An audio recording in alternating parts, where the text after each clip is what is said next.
The rain fell hard that night, turning the city's streets into slick rivers of water and light.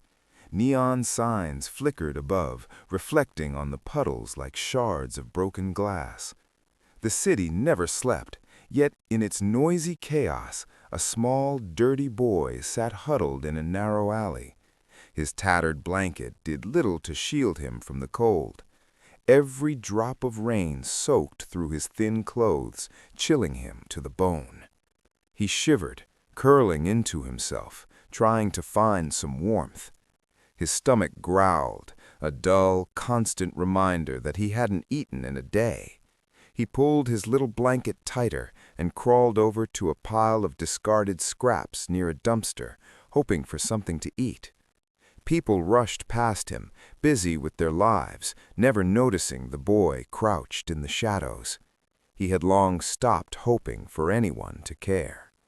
And yet, tonight, something felt different. A strange glow flickered in the corner of the alley.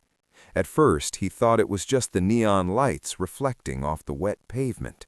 But then he noticed the footprints, small, glowing tracks shimmering like molten gold on the rain-soaked ground. They moved slowly toward the far end of the alley, leaving a faint trail behind. The boy blinked, unsure if he was imagining things. His curiosity outweighed his fear.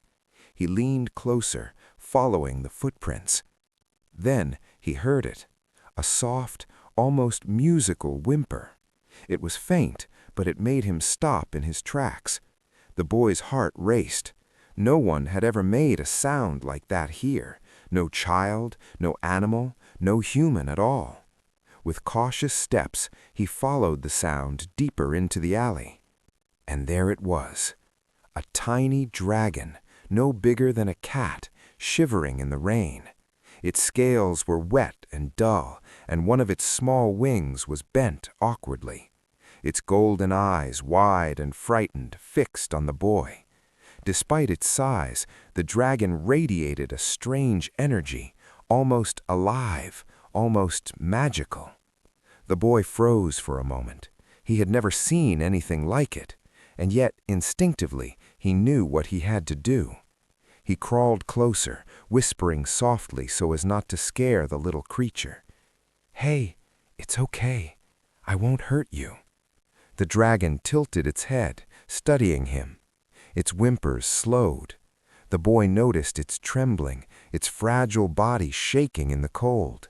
Without thinking twice, he wrapped his own tattered blanket around it, leaving barely any warmth for himself.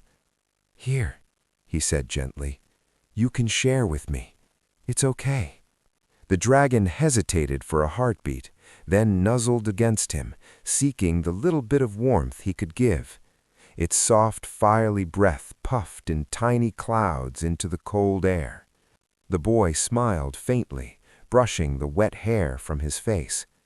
For the first time in a long while, he felt something strange, a spark of connection. The dragon's golden eyes seemed almost human in their intelligence, reflecting gratitude, curiosity, and trust. The boy whispered again, softly, almost to himself, "It's okay. You can stay." Outside, the city moved on, oblivious to the small miracle in the alley. Rain washed away footprints and footprints, but this one, this bond, was something neither the boy nor the dragon would ever forget.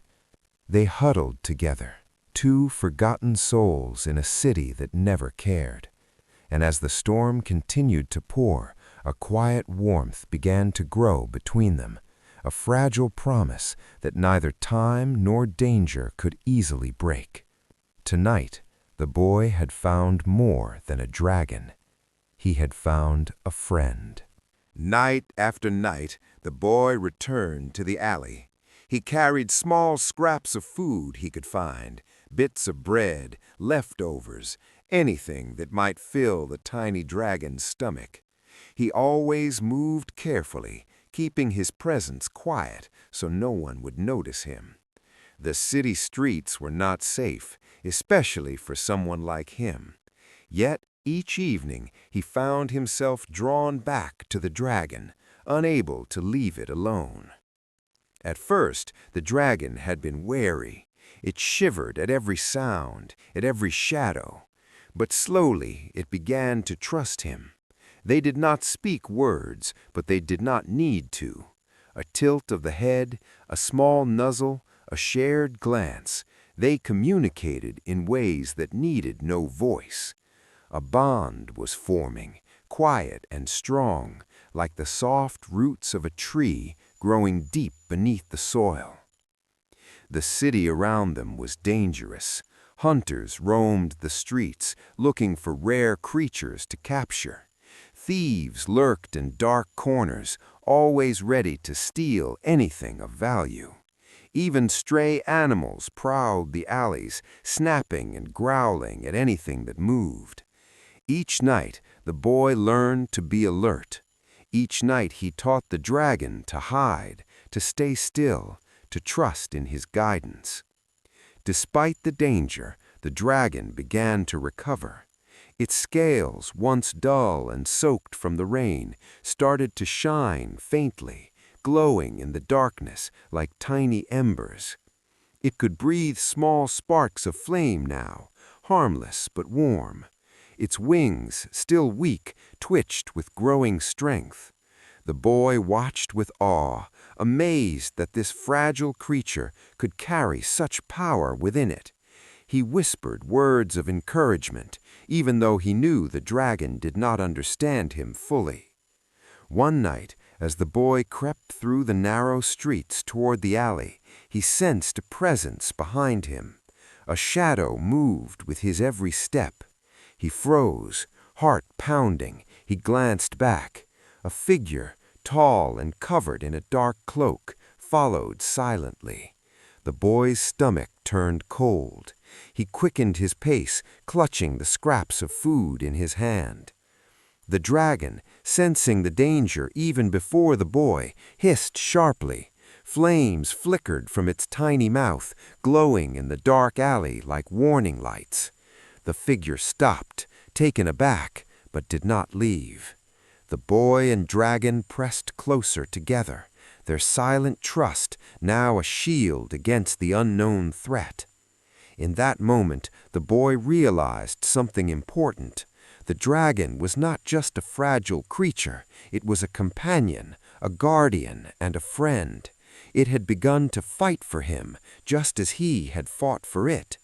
They were no longer two lost beings in the city. They were a team. The shadowy figure moved again, cautious now. The dragon's eyes glowed brighter, and the hiss grew louder, stronger, more confident. The boy held his breath, unsure if they could escape this time. He took a small step forward, his hand brushing against the dragon's damp scales. They moved as one, slipping through the darkness, ducking behind crates, hiding in the narrow spaces only a small child and a tiny dragon could fit. The city was a maze of danger, but together they were clever, alert, and careful. As the night stretched on, the shadow disappeared into the streets, leaving the boy and dragon once more. The dragon curled beside him, tiny flames still flickering, a silent promise that it would always protect him. The boy smiled faintly, feeling a warmth that had nothing to do with the cold blanket around them. In the quiet of the alley, a thought lingered in his mind. The world did not understand them, but maybe it did not have to. They had each other, and that was enough for now. But deep down, a small question gnawed at him. How long could they survive in a city that feared what it did not know?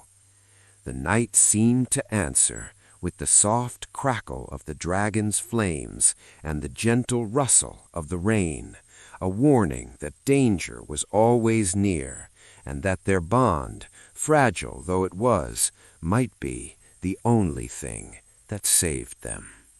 News traveled fast through the streets of the city. Whispers of a rare dragon, small and glowing, had reached the ears of hunters and collectors. They came from far and wide, driven by greed and curiosity, determined to capture the creature. The boy overheard snippets as he hid in doorways and alleyways. A dragon? In the city? It could be worth a fortune. His heart sank. He realized with a heavy weight in his chest that he could not hide the dragon forever. The world outside the alley was vast and full of danger, and soon they would come for it. The boy looked down at the dragon, now curled in his arms, glowing faintly in the dark. The dragon raised its head and looked at him with golden eyes, as if sensing his fear.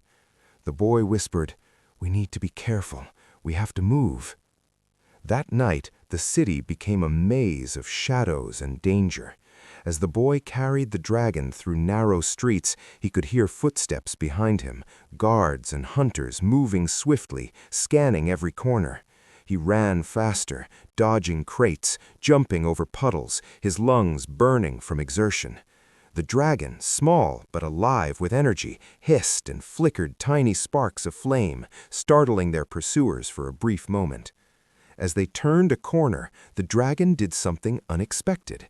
It flapped its tiny wings and lifted from the boy's arms, hovering just above the ground for a short distance. The boy watched, amazed. The dragon's small body glowed brighter, and he realized it had hidden strength. It could fly, at least for a little while, giving them an edge in escaping the city streets. Together, they navigated alleyways and rooftops. The boy leaped over barrels and debris, keeping the dragon close while the creature darted through the air, guiding him. Every sound, the clatter of a falling tin, the shout of a guard, the splash of rain, sent adrenaline rushing through the boy's veins. Fear and determination fought inside him. He realized something powerful. Courage wasn't the absence of fear, but acting despite it. Compassion wasn't weakness, it was strength, the kind that could create bonds that no hunter or guard could break. Suddenly, a guard blocked the narrow street ahead. The boy froze, heart racing. The dragon hovered beside him, its wings trembling but strong. With a sharp hiss, it released a tiny flame that startled the guard just enough for the boy to slip past, clutching the dragon in his arms once more. They darted into another alley, disappearing into the darkness. As they paused to catch their breath, the boy looked at the dragon, still glowing faintly, eyes bright and alert. He whispered softly, "I won't let them take you, I promise." The dragon tilted its head and nuzzled against him. In that moment, the boy felt the connection between them deepen. The dragon remembered the kindness he had shown, the blanket he had shared, the warmth he had offered without hesitation. Even now, in danger, it trusted him completely. The city around them was dangerous and unkind, but the boy and dragon had something stronger than fear, a bond built on trust, courage, and compassion. They could not face the world alone, but together they were clever, determined, and ready for whatever came next. And as the night stretched on, with the sounds of the city echoing behind them, the boy understood something he had never known before. Even the smallest act of kindness could grow into something mighty, something that could survive fear, danger, and even the darkest nights. The boy and the dragon ran as fast as they could, ducking into narrow alleys, hopping over crates, and slipping past guards. But eventually, the city offered them no more hiding places. They found themselves cornered on the edge of a tall rooftop, rain dripping from the eaves, wind cutting through their thin clothes. Below, the hunters gathered, their torches and gadgets glowing, ready to take the dragon. The boy's heart pounded. He could feel the dragon trembling in his arms, its tiny body warm but weak. For a moment, despair gripped him. If he surrendered the dragon, it might be safe, but he could not give up the creature that had trusted him so completely. Every instinct screamed that they had to fight or risk losing everything. He looked around the rooftop. Broken chimneys, stacks of crates, and loose planks offered a few possibilities. A plan began to form in his mind. It was risky, but clever thinking had always been his strongest weapon. He whispered to the dragon, "We have to be smart. Follow me." The hunters advanced slowly, unaware of what awaited them. The boy grabbed a few loose planks and tied them together with discarded rope, creating a simple trap. He nudged small rocks and debris toward the edges, setting up a chain reaction. The dragon watched intently, its golden eyes glowing brighter. As the hunters reached the rooftop, the boy triggered the trap. Crates toppled, rocks rolled, and a sudden crash sent the closest hunters stumbling backward. The dragon, sensing the moment, fluttered up, small wings beating rapidly, and released a tiny but brilliant flame that startled the others further. Sparks flickered against the dark sky, adding confusion to the chaos. The boy smiled faintly. They were clever together, human and dragon, each relying on the other's strength. But just as hope surged, the hunter's leader appeared, a tall, menacing figure wearing advanced armor and gadgets. His eyes glinted with determination, and he moved with precision and speed. The boy swallowed his fear. He could not fight this man alone. He turned to the dragon, whispering, "We're stronger together. Trust me." The dragon chirped softly, nuzzling his cheek as if to say, "I trust you." Using their bond, they executed the next part of the plan. The boy lured the leader toward a narrow gap between the rooftop and adjacent building. The dragon flew low, darting past the leader's feet, creating a distraction. The leader lunged, misjudged the distance, and stumbled. The boy kicked a crate, sending it sliding, and the hunter lost his balance, falling back into the chaos of toppled debris. Other hunters hesitated, unsure what to do next. The boy took a deep breath. He had learned something important. Courage was not the absence of fear, and strength was not always physical. Compassion, cleverness, and trust could create power greater than any weapon.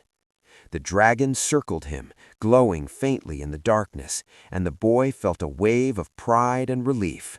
They had survived together, not by hiding or running, but by outsmarting the enemy and using their bond as their greatest weapon. As rain poured around them, the boy held the dragon close, whispering once more, "We're stronger together." The little creature chirped softly in response, flames flickering like tiny stars. The hunters were defeated, for now, and on that rooftop, wet and trembling but victorious, the boy realized that humanity's strength was not just in courage or muscle, it was in cleverness, empathy, and the connections we forge with others, even when the world seems against us. The night was far from over, but for the first time, the boy and the dragon felt truly unstoppable. The first light of dawn painted the city in soft shades of gold and pink. The rain had stopped, leaving streets glistening and quiet. The boy and the dragon stood on the rooftop, watching as the hunters retreated into the shadows, defeated and confused. None had expected such cleverness from a small child, or such strength from a tiny dragon. The boy's chest swelled with a mix of relief and pride. They had survived. Together they had faced danger, outsmarted those who sought to capture them, and proven that courage and kindness could be more powerful than weapons or technology. The city, for once, had not been the cold, uncaring place he had thought. It had watched silently, and some eyes had noticed. As days passed, people began to speak of the boy differently. The streets that once ignored him now whispered his name with respect. Merchants left small scraps of food near the alley. Children watched with admiration, and even the city guards regarded him with cautious curiosity. He was no longer just a homeless child. He had become a symbol of bravery and compassion in a world that often forgot the weak. The dragon grew stronger as well. Each night it stretched its wings, glowing brighter, breathing small sparks that lit the alley like a warm lantern. It could fly longer now, soaring over rooftops and back, but it always returned to the boy. The bond between them was unbreakable, formed not just from trust, but from shared hardships, quiet moments, and acts of courage that had saved them both. Despite its growing strength, the dragon remained gentle, curling beside the boy at night. They shared warmth and comfort, each protecting the other, their companionship a silent promise that neither would be abandoned again. One evening, as they rested beneath a quiet sky, the boy whispered softly, almost to himself, "We've come so far. You're my friend, and I'll always keep you safe." The dragon's golden eyes met his, glowing faintly, and it nudged him gently with its snout. In that moment, words were not needed. Their bond said everything. The city continued around them, bustling and busy, yet for the boy, the world felt different now. The forgotten were not always powerless. The smallest act of kindness, a shared blanket, a gentle touch, could create a force that changed the course of events. It could save lives, build trust, and forge a friendship that no danger could destroy. As night fell, the boy lay down in the alley, wrapping his tattered blanket around both himself and the dragon. The dragon curled close, its warmth seeping into the boy, and the boy felt a peace he had never known. The world may have ignored them before, but now they had each other, and that was enough. A quiet narration filled the night, as if the city itself spoke. The world may forget the homeless, the forgotten may be ignored, but true kindness is never forgotten. The boy closed his eyes, listening to the soft breathing of his companion. The dragon's tiny chest rose and fell in rhythm with his own heartbeat. In the darkness of the alley, under the faint glow of the city lights, they slept, both safe, both remembered, both bound together by courage, compassion, and the small but mighty acts that had changed everything. And in that shared warmth, the boy and the dragon knew one thing for certain. No matter what the world might say or do, kindness would always leave its mark, and those who dared to show it would never truly be alone.